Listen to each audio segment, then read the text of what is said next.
À Athènes, seul le statut de citoyen octroyait le droit de choisir les lois. Les femmes et les esclaves en étaient exclus.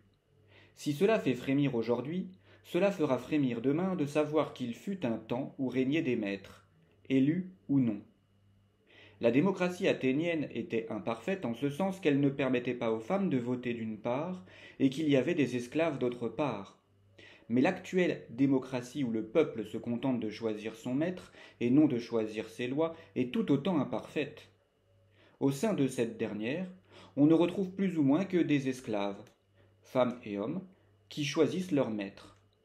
Des esclaves aveugles et inconscients de leurs conditions parce que ne vivant pas pour penser et ne méditant jamais sur le système politique dans lequel ils évoluent.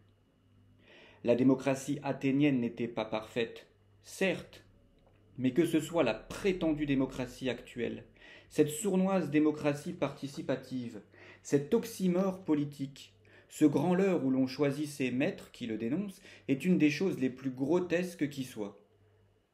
Faire croire à un peuple qu'en élisant ses maîtres il évolue en démocratie, qu'il a le pouvoir, c'est de l'imposture.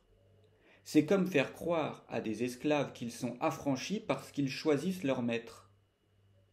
Si pour être libre on choisit tout sauf ses maîtres, pour être en démocratie c'est la même chose. Demander à des esclaves ou à des citoyens de choisir leur maître est un non-sens. Au fond, je ne sais pas à quoi ressemblerait la société parfaite, mais une chose est sûre, celle dans laquelle on se contente de choisir celui qui choisira n'est absolument pas démocratique.